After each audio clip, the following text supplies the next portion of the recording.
Welcome to my YouTube channel, Rathore English Academy, and this is day one of 90 days hard challenge to learn grammar. And people, if you watch this video, in the whole life, you will never forget use of is am are. So we are going to start our video with very good trick and very good learning from starting only. So first, as it is all about English Academy, so we'll get to know what is English. So here you can see English is an international language. Yes, whenever we go to any country, there is a common language. What is that? That language is only English. So, and this English is spoken all over the world. If you go anywhere, so you will see everybody is speaking in English. The common language is English there. And English we can learn if we know how to learn grammar or how to make sentences. So what is grammar? Now there is a question, what is grammar? Grammar is the method that helps us to learn writing, reading, and obviously speaking correctly. If you are good at grammar, definitely you will speak correctly, you will write correctly, and you will read as well. Now, how to, learn grammar? So there is a simple method. What is that method? Let's see the method here. So first, in English, we have alphabet. Now, what is alphabet? We have seen, like, we have learned A, B, C, D. शुरू से हमने सीखे हैं A, B, C, D और 26 letter होते हैं इसके अंदर. तो ये जो 26 लेटर है, a group of 26 letters is called alphabet. तो अल्फाबेट में हमारे 26 लेटर है. अब 26 लेटर्स तो है ये. अब कोई आपसे पूछने लगे भाई लेटर क्या होता है, definitely you are going to answer कि अल्फाबेट में जितने भी अक्षर है वहां पे अल्फाबेट में जो भी आपको दिख रहा है, all the 26 are letters. Is it clear? Then second one, that is word. अब लेटर जो होते हैं, लेटर से मिलके बनता है हमारा word. A group of letters that has meaning, that is called word. For example, I have given the example. If you see here, RACE. So this example means it becomes race. So race is a word. And in the same way, जब word बन जाता है तो word को हम मिलाते हैं. जब word को हम मिलाएंगे तो क्या बन जाएगा हमारा? That is sentence. अब सेंटेंस क्या होता है? अ group of words which has complete meaning. भाई आपने एक कोई सेंटेंस लिख दिया, ग्रुप है, ग्रुप वर्ड्स ऑफ ग्रुप है वहां पे, बट अगर कोई भी मीनिंग नहीं है, that is not called sentence. अगर सेंटेंस करना है तो मीनिंग होनी चाहिए. फॉर एग्जाम्पल, एग्जाम्पल देखो कितना अच्छा दिया गया है यहाँ पे. I is the ninth letter of alphabet. तो I is the ninth letter of alphabet and it is true as well. अगर आप A B C D E F G H I तक जाएंगे तो ये नाइन्थ लेटर आपका होगा वहां पे. तो नाइन्थ लेटर जो है अल्फाबेट का वो क्या है हमारा? वो है I. So I hope it is clear. Yes, that's great. So इसके बाद क्या होता है जब हम सीख लेते हैं सेंटेंस. अब सेंटेंस कैसे बनते हैं? ये होता है टेंस से मिलकर. अब टेंस क्या है? ठीक है, डिफरेंट क्वेश्चन आएंगे. अब टेंस क्या है? देखो भाई, टेंस एक इसका मतलब होता है काल, मतलब जो चल रहा है, जो बीत गया और जो आएगा. Present, past and future. अब प्रेजेंट क्या है? What is present? यहाँ आप देख सकते हैं, अगर आप यहाँ देखें प्रेजेंट लिखा हुआ है मैंने. प्रेजेंट, प्रेजेंट क्या है? Use of is am are. ये basically I will be explaining this thing also to you. तो प्रेजेंट क्या है? जो चल रहा है वर्तमान में, दैट इज कॉल्ड प्रेजेंट. अब प्रेजेंट के भी चार पार्ट होते हैं. What are those parts? First is present indefinite, second continuous, third perfect and fourth perfect continuous. ऐसे ही पास्ट के चार पार्ट हो गए, फ्यूचर के चार पार्ट हो गए. But there is a simple thing here that many people have confusion about it.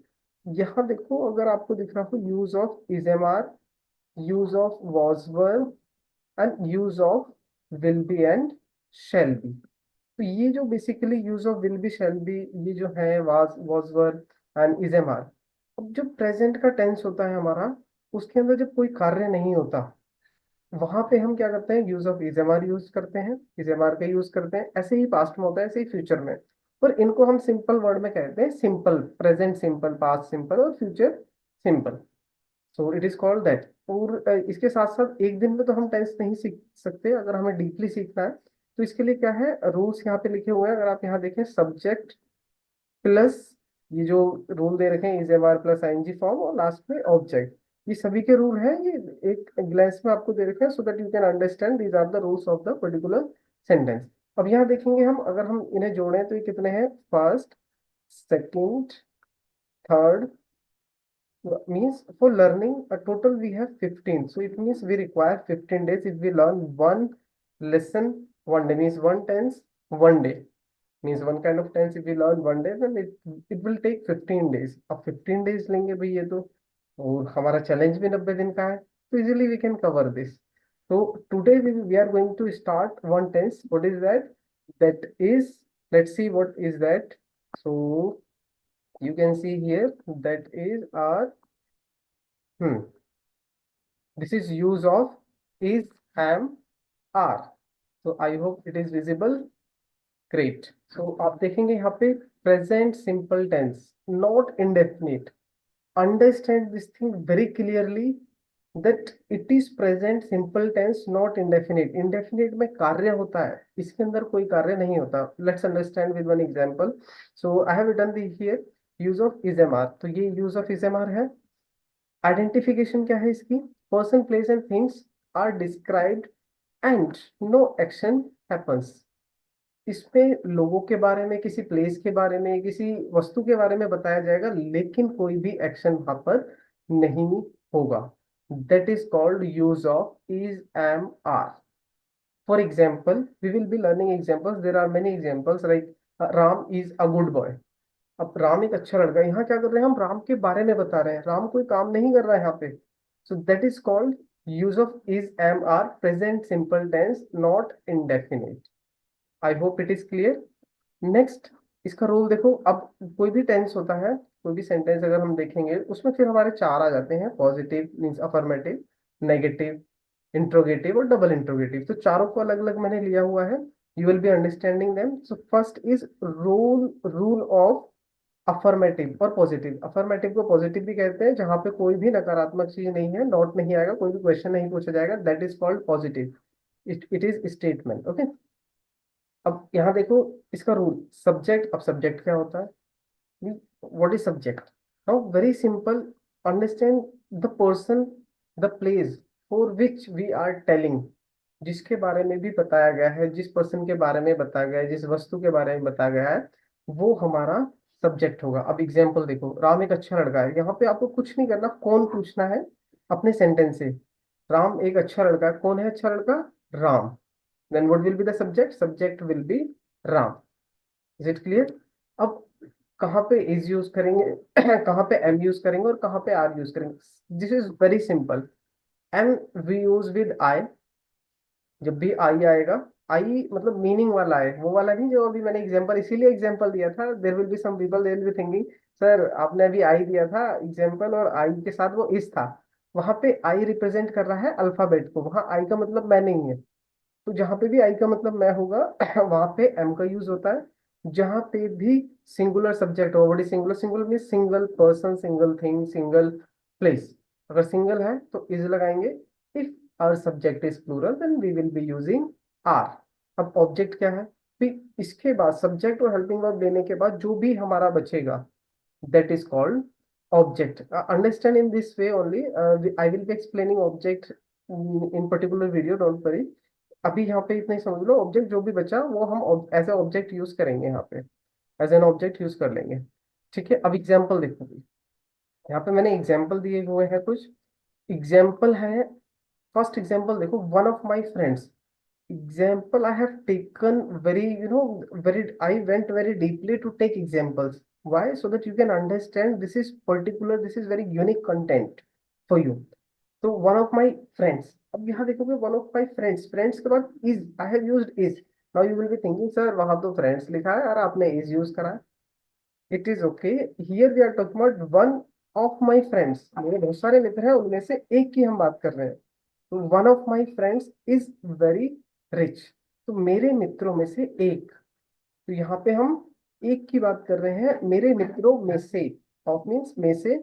One एक. तो क्या है वो बहुत रिच है. तो यहाँ पे इज ही आएगा. कभी भी ऐसा पर्टिकुलर सेंटेंस आ जाए आपके पास, ये सेंटेंस ज्यादातर सिंटेक्स में पूछे जाएंगे. जब भी कॉम्पिटेटिव एग्जाम होगा ऐसा लिख देंगे और वहां पे इज, आर मतलब प्लूरल फॉर्म आएगी या सिंगुलर फॉर्म आएगी, आपको दे दिया जाएगा और आप वहां कंफ्यूज हो जाओगे कि इसमें भरना गया है. ओके. Second example. ये भी बहुत पर्टिकुलर रूल है जो हमारे माइंड में हमेशा रहना चाहिए. आइदर योर ब्रदर और यू आर एट होम. या तो आपका भाई या आप घर पर हो। Okay, so here just think one thing, either और। जब भी ये आ जाए आइदर और, इसमें क्या करना है, सेकंड जो हमारा सब्जेक्ट है और के बाद सेकंड सब्जेक्ट के अनुसार we will use are verb. Is it clear? हाँ में कौन सा rule? So this is second rule. Second subject जो भी हमारा सब्जेक्ट है नेक्स्ट वाला, उसके अनुसार वर्ब हमें यूज करनी है। And here I have used, you के साथ आएगा are, that's I have used are. Next example, ये भी example I have taken, very, I went very deeply in the grammar and then I have taken this example. यहाँ देख सकते हैं आप, I as well as my friends, I am talkative. यहाँ पे जब भी एज वेल एज आ जाए, एज वेल एज का मतलब है यहाँ पे की तरह। I as well as my friend, मैं अपने फ्रेंड्स की तरह, अपने मित्रों की तरह टॉकेटिव हूँ। और यहाँ पे लास्ट हिंदी से पता चल जाएगा हमें कि हमें यहाँ पे एम यूज करना है या फिर इज यूज करना है, आर। यहाँ पे हूँ आ रहा है, it means we have to use am here, and that's why I have used am. और ये सारे क्या है, एज पर द रूल। अगर हम देखें, पहले सब्जेक्ट लिया मैंने, as per the rule I have taken subject, one of my friends, it is subject. Then is am are में से एक, देन ऑब्जेक्ट जो भी बचा हमारा वो ले लिया। It means I have clearly use it correctly. Now next, let's see next. Next है नेगेटिव। अब नेगेटिव ये जो हमने दे रखा है, अब इसको पहले रूल देखते हैं, नेगेटिव का रूल क्या है। फर्स्ट सब्जेक्ट, वही सिंपल रूल है, केवल हेल्पिंग वर्ब के बाद नॉट जोड़ देना है, कोई सा भी नेगेटिव आ जाए किसी भी टेंस का, कुछ नहीं करना। जो भी हमारी हेल्पिंग वर्ब होती है, प्रेजेंट इंडेफिनिट में ऐसा नहीं होता, डू डज वहां लगाना पड़ता है। बाकी जिसमें भी हेल्पिंग वर्ब है हमारे पास पहले से, केवल उसके बाद नॉट जोड़ देना है। We will make our rule, so this is the way to make the rules. तो subject is am are plus not plus object, ये हमारा नेगेटिव का रूल हो गया। अब यहाँ पे अगर हम देखें फर्स्ट एग्जाम्पल, तो फर्स्ट एग्जाम्पल क्या है, physics is not a boring subject. Now what happens, जब एग्जाम में ये वाला आता है, फिजिक्स दे दिया आपको और उसके बाद पूछ लिया भाई यहाँ पे भरना है। अब it is very normal that we know this is a kind of subject, इसीलिए क्या होगा, हम इस भरेंगे। लेकिन कभी कभी क्या होता है, कुछ वर्ड ऐसे हैं जहाँ एस लगा होगा और आपको पता नहीं होगा कि ये प्लूरल है सिंगुलर है, लेकिन एस लगा है तो इसका मतलब क्या मन में आएगा, ये एस लग रहा है इसमें, तो इसका मतलब this is plural. But it is not true always. Here you can see is. So physics is not a boring subject. Physics boring subject नहीं है, तो ये हमने यहाँ बना दिया। सेकंड देखो, अब यहाँ पे एस नहीं लग रहा भाई, formula are not the parts of Indian history. अब फॉर्मूला क्या है, these are very simple words, when these words come in our exam, हम वहां गलती करते ही करते हैं। इसीलिए ये वर्ड मैंने अपने एग्जाम्पल्स में लिए हैं, ताकि आपके माइंड में ये घुस जाए और आप ये गलती ना दोहराओ। तो फॉर्मूला जो है प्लूरल वर्ड होता है, और फॉर्मूले that is singular. In the same way criteria, criterion, तो क्राइटेरिया जो है वो प्लूरल वर्ड होता है। तो यहाँ पे ये प्लूरल है, that's why I have used here are. अभी कुछ सोच रहे होंगे सर आपने तो गलत कर दिया, फॉर्मूला है और आपने यूज कर दिया आर हियर। तो ये करेक्ट है, हमारा formula are not the parts of Indian history, Hindi history का पार्ट्स फॉर्मूला नहीं है। नेक्स्ट है, I am not so rich as my friend. Here also there is a rule, I am not, मैं नहीं हूँ, सो रिच इतना अमीर, as my friend जितना कि मेरा मित्र, मैं अपने मित्र जितना अमीर नहीं हूँ। हियर जब भी हमारा नेगेटिव सेंटेंस होगा, तो आपने देखा होगा कहीं पे लगाते हैं as rich as, negative sentence हो always try to use so, it will be correct. As well as भी करेक्ट है, मैं यहाँ मना नहीं कर रहा कि एज वेल एज करेक्ट नहीं है, but most of the grammarian they think that so is better, तो सो यूज कर सकते हैं हम वहां पे। Okay, I hope it is clear. तो ये सारे थे नेगेटिव। अगर हम इन्हें भी देखें भी, according to the rule, physics ये सब्जेक्ट हो गया, इसके बारे में बता गया। इनमें केवल एक चीज फोकस करनी है आपको, that there is no action in these tense. अगर एक्शन है तो ये वाला टेंस नहीं है, वो इज एम आर में नहीं काउंट होगा। ठीक है, नेक्स्ट इंट्रोगेटिव। अब इंट्रोगेटिव देखो भाई, हाँ, I have written interrogative first and second, वो डब्ल्यू एच फैमिली वाले I have written interrogative second, और ये वाले जो है ये मैंने लिखे हैं इंट्रोगेटिव फर्स्ट। अब क्या होता है, इन्हें कहते हैं हम close ended question. Why? Because here we will have answer in one word, yes और no. For example, are those girls not beautiful? You will say yes और no. Are you getting? So whenever we have answer yes no means one word answer, there we call them close ended questions. ये start होते हैं helping verb से।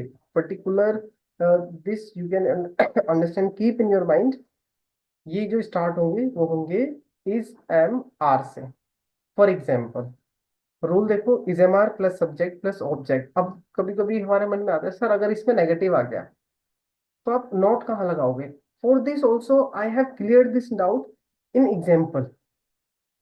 First if you see first, are those girls not beautiful? क्या वे लड़कियां सुंदर नहीं है? हमेशा जो नॉट आएगा वो आएगा सब्जेक्ट के बाद। अगर हम अपनी जो हेल्पिंग वर्ब है उसको शॉर्ट नहीं कर रहे, दो तरीके हैं यहाँ पे, या तो हम आरंट यूज कर सकते हैं, ये जो आर है, आर को हम लिख सकते हैं आरंट दोज गर्ल्स ब्यूटीफुल। दोनों को एक वर्ड बना के in the starting we can use. But if we are using not separately, then we have to use not after the subject. One more thing here, we have to focus those, this word those। अब भाई वे लड़कियां, बहुत से भाई हम सोचेंगे कि भाई वे लड़कियां तो हम यहाँ पे दे गर्ल्स भी तो लगा सकते हैं। नो, दे जब आता है जब वे अकेला हो हमारे सेंटेंस में, अगर वे अकेला लिखा हुआ है, it is alone, then we will use they. Otherwise वे के साथ कुछ और है, वे लड़कियां, वे सेब और वे लड़के तब हम दोज यूज करेंगे। One more particular rule we have here for the जो होगा वो लिविंग थिंग्स के लिए यूज होगा, लाइक सजीव लड़के हैं बहुत सारे, दे आर बॉयज। अगर सेब रखे हुए हैं भाई, कहीं कटोरी में सेब बास्केट में सेब रखे हुए हैं, तो क्या यूज करोगे? Those are apples in the basket. We will not use they are apples। okay, now second thing, second is his brother at your house? here his brother, कोई भी लड़का है उसका भाई है तो his brother we will be using। यहाँ पे बस एक चीज चेक कर लो, is it according to the rule or not? so is mr पहले है हमारा रूल में, is mr हम देख सकते हैं यहाँ पे है सब्जेक्ट, भाई सब्जेक्ट यहाँ पे हमारा his brother है, उसका भाई एक है, that's why we have taken is at your house, आपके घर पर। So according to the rule, our sentence is correct. Next, third, if you see third here, the son of my sister's brother is good at physics। ये जो subject है भाई, बड़ा subject हो जाता है। कभी कभी क्या होता है हमारे सब्जेक्ट में दो का के आ जाते हैं। फॉर एग्जाम्पल मेरे भाई की बहन का लड़का, मेरे भाई की बहन का लड़का। अब क्या होता है, हमें पता है अपोस्ट्रोफी एस लगा दो, इसका मतलब का होता है। But what happens when we have more than one ka? We cannot use double apostrophe. It will be totally incorrect। तो ये जो हमें ये सीखना है, अगर ऐसा कहीं लिखा हुआ जाता है वो गलत है। एक ऑफ लगेगा, पीछे से स्टार्ट कर देंगे हम, जैसे मेरे बहन के भाई का लड़का, सो लड़के से यूज कर देंगे the son of my sister's brother. तो the son of my sister's brother is good at physics. I hope it is clear. That's great. Now next जो बचा हमारे पास वो है डबल इंट्रोगेटिव। अब भी डबल इंट्रोगेटिव देखते हैं हम। डबल इंट्रोगेटिव क्या होते हैं? यहाँ पे ये क्लोज एंडेड की जगह, हमने ये थोड़ा सा गलत लिख गया है, इस पे मैं ठीक कर देता हूँ। क्लोज एंडेड की जगह इसे हम कहते हैं ओपन एंडेड क्वेश्चन। ये जो होते हैं, क्योंकि इसमें डब्ल्यू एच फैमिली फर्स्ट में आ जाता है, डब्ल्यू एच फैमिली से स्टार्ट होते हैं ये, तो इसे हम कहते हैं ओपन एंडेड क्वेश्चन। तो ये हो गए, ये क्लोज एंडेड नहीं है, ये ओपन एंडेड है। ठीक है, करेक्ट कर लेना। ओपन एंडेड क्वेश्चन होते हैं, क्वेश्चन वर्ड से स्टार्ट होते हैं, मतलब डब्ल्यू एच फैमिली से स्टार्ट होते हैं। अब भी माइंड में एक सवाल आता है, डब्ल्यू एच फैमिली ही क्यों कहा जाता है क्वेश्चन वर्ड को? Very simple answer. अगर कोई भी आपसे पूछता है, somebody is asking you why we are calling all the questions words WH family, very simple answer will be there, because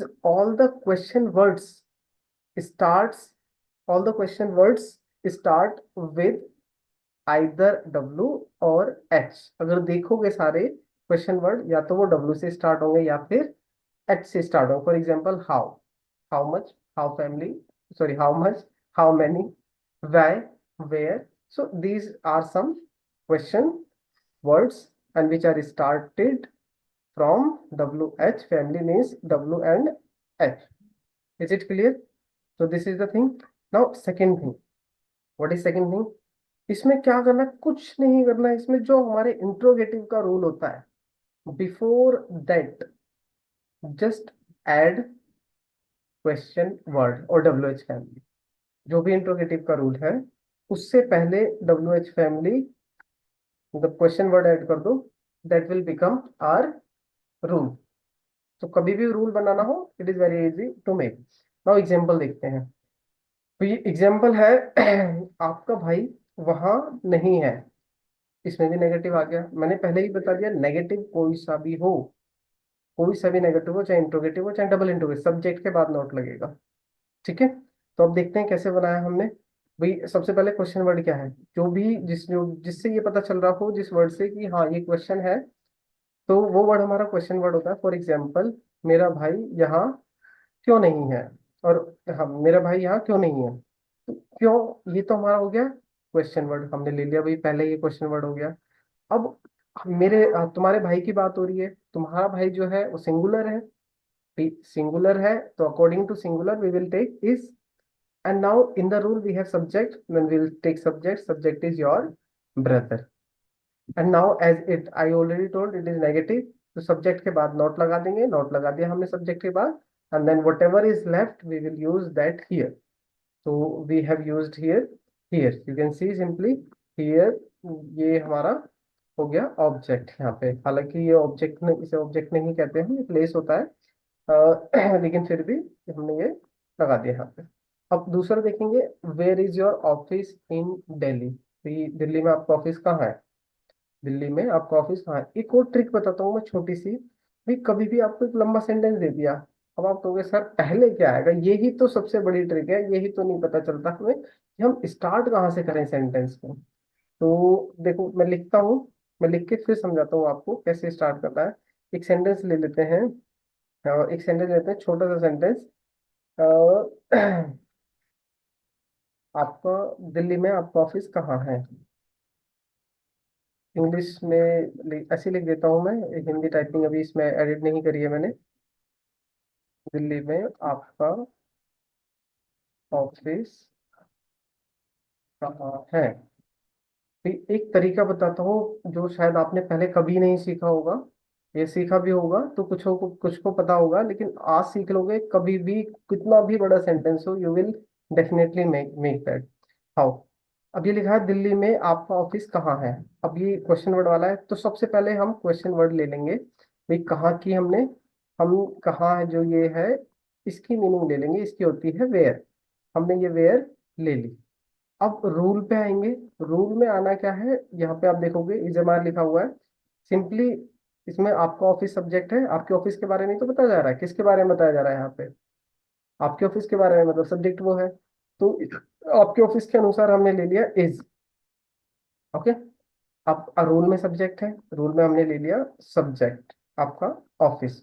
अब इसमें जो बचा, अब केवल यही दो मीनिंग बची हुई है। जितना भी बचा होगा लास्ट में पीछे से स्टार्ट कर दो, सबसे पहले उसकी पीछे वाले की मीनिंग लिखो। पीछे वाले की हमने मीनिंग लिख दी, दिल्ली में, इन लिख रखा है मैंने, ये में होना चाहिए। तो दिल्ली में, तो अगर आप ये देखेंगे दिल्ली में, तो में की हो गई इन, ठीक है, में की हो गई इन, तो इन हमने यहाँ लिख दिया। इन लिखने के बाद लास्ट में जो इसके बाद बचा वो हमने लिख दिया उसके बाद। दिल्ली बचा, दिल्ली हमने लिख दिया। जो भी प्लेस होते हैं उसमें first letter should be capital, ये ध्यान रखना, पहला शब्द जितने भी प्लेस नेम है उसमें सब में बड़ा बना देना, और जितने भी नाम है उसमें सब में बड़ा। अब देखते हैं नेक्स्ट, देखो नेक्स्ट एग्जांपल। नेक्स्ट एग्जांपल भी बहुत उससे लिया हुआ है, मैंने डीपली सोच के लिया हुआ है। नेक्स्ट एग्जांपल वो क्या है, how many apples are in that basket. How many apples, कितने सेब, आर माने हैं, इन दैट बास्केट, उस टोकरी में, उस टोकरी में कितने सेब हैं। अगर हम इसको भी इसी से, इसी उससे देखें जो अभी हमने बनाया था, अ, उस टोकरी में कितने सेब हैं। ट्रिक देखते हैं हम अपनी, क्या ये सब में अप्लाई होती है या नहीं होती। Definitely it applies in each and every sentence. How? भाई सबसे पहले हमें क्वेश्चन वर्ड पता करना है कि कितने सेब हैं। कभी भी ये कितने वर्ड आ जाए, कितने, कितना, कितने, कितनी, इनके साथ वाला जो भी वर्ड होगा हमेशा साथ में आता है, ये हमेशा अपने माइंड में रखना। लाइक कितने लोग, कितने दिन, कितने सेब, कितना दूध, तो ये जितना भी है जो साथ में आएगा, तो कितने सेब। तो और एक चीज और, कितने की दो मीनिंग होती है, one is how much and second is how many. How many we use when we count that thing, मतलब हाउ मेनी इज काउंटेबल, जब भी किसी चीज को काउंट कर लोगे उसे कहते हैं हम हाउ मेनी। तो हाउ मेनी कितने। अब सेब को तो काउंट कर सकते हैं, तो हाउ मेनी एप्पल्स, ये हमारा हो गया क्वेश्चन वर्ड। सब्जेक्ट भी इसी में ही आगे, भाई सेब की बात हो रही है। अब जब सब्जेक्ट और क्वेश्चन वर्ड दोनों सेम हो, साथ में आ जाए, there we have to use affirmative rule each and every sentence. कोई सा भी सेंटेंस हो अफर्मेटिव वाला, आंख बंद करके रूल लगा देना, 100% करेक्ट। कोई ये नहीं कहेगा कि हाँ ये तो गलत कर दिया आपने। ठीक है, लेट्स सी। हाउ मेनी हमने लिख रखा है यहाँ पे, अगर आप देखो, हाउ मेनी एप्पल्स, ये हो गया हमारा क्वेश्चन वर्ड इन सब्जेक्ट दोनों। अब अफर्मेटिव रूल में जाएंगे हम, तो उसमें subject is am are plus object होता है। In the same way, how many apples plural है भाई एप्पल्स, फिर हमारा इज एम आर आ गया, आर। जब हमारा बचा लास्ट में, जो भी हमारा लास्ट में बचा, अब देखो भाई लास्ट में बच क्या रहा है। अब अगर हम इसमें देखेंगे लास्ट में क्या बच रहा है, उस टोकरी में भाई कितने सेब हैं, इन तीनों की है की तो हो गई यार। भी कितने सेब की हमने हाउ मेनी एप्पल्स लिखी दी है उस टोकरी में, तो पहले हम मेक की मीनिंग लिखेंगे, मेक की मीनिंग हमने यहाँ लिख दी। अब क्या है, अब आप सोचोगे सर यहाँ तो ये यूज ही नहीं हुआ, उस टोकरी, टोकरी की हमें पहले लिखनी चाहिए उसके बाद में। नहीं, कुछ शब्द होते हैं जो हमेशा साथ में चलते हैं। कैसे, वह लड़का, उस टोकरी, उसका भाई, मेरा भाई, आपका भाई। ठीक, ये जो है, ये जो वर्ड है, जैसे मैंने अभी हाउ मेनी एप्पल्स बताया, ये साथ में चलते हैं, इसी तरीके से ये भी साथ में चलते हैं। उस टोकरी, उस टोकरी, अगर हम यहाँ पे पूछते हैं किसमें, उस टोकरी में, उस टोकरी एक साथ बोला जा रहा है। जब आप इसे एक साथ बोलोगे, जिस भी वर्ड को एक साथ बोलोगे, उस वर्ड की मीनिंग भी एक साथ आएगी। फॉर एग्जाम्पल, उस टोकरी, that basket. I hope it is clear. Now last, last देख लेते हैं, ये भी ऐसी है, इसमें तो कुछ बताने नहीं है, बस हाउ मच, हाउ मच और हाउ मेनी का डिफरेंस मैंने यहाँ दे दिया स्टार्टिंग में, जिससे कि आपको आगे चल के दिक्कत ना हो। तो हाउ मच मिल्क, मिल्क को तो गिन नहीं सकते, भी तोलना ही पड़ेगा, 1 लीटर 2 लीटर, तो तोलना पड़ेगा, गिन तो सकते नहीं हो। For this we have used how much milk, और बाकी एग्जाम्पल आपके साथ में है। जब आप ये कर लो, अब इसके बाद क्या होता है, ये हमें हमने खत्म कर दिया। अब आता है नेक्स्ट एंड पर्टिकुलर और most important thing. This is the most important thing everybody, बिना इसके हमारा लेसन कंप्लीट नहीं होगा। तो इसमें क्या करना है हमें, मैंने आपके लिए एक एक्सरसाइज दी हुई है। This is the exercise. 10 sentence है, कमेंट कमेंट में आप लिख सकते हैं इनके आंसर, रीअरेंज करने हैं। इनमें सब में रूल लगे हुए हैं, ये बहुत इजी वाले नहीं है, सब में रूल है, कुछ ना कुछ सीखोगे, हर टेंस से कुछ ना कुछ सीखोगे। एक चीज फोकस करना, जब इन्हें रीअरेंज करो, मतलब ये इधर उधर वर्ड्स, इधर उधर जम्बल वर्ड आपने सुने होंगे, उसी तरह ये लिखे हुए हैं, रीअरेंज करने हैं, मीनिंगफुल सेंटेंस बनाना है। एक चीज याद रखना, जो भी हमारा पंक्चुएशन मार्क है उसके अकॉर्डिंग बदलना है इसे। लास्ट में क्वेश्चन मार्क है तो सीधा सा मतलब है, या तो इंट्रोगेटिव होगा या फिर डबल इंट्रोगेटिव होगा। फुल स्टॉप है, नेगेटिव पॉजिटिव में से कोई एक होगा। ठीक, ये जो है आपको करना है। करने के बाद कल जब हम स्टार्ट करेंगे अपना new lesson, means day second, सबसे पहले इसको कंप्लीट करेंगे, इसको चेक करेंगे, then we will move ahead. Is it clear? आप इसके स्क्रीनशॉट ले सकते हैं, जो भी as per your suitability you can take. And the last thing, you can, as I have already told you, that we don't have only this, we have something else as well for you. What is this? That is, free live classes. Those are free live classes. Yes, I'm going to start free live classes. I already told in my last video. So my free or offline online classes, 1 hour class, it will be daily और free होगी totally.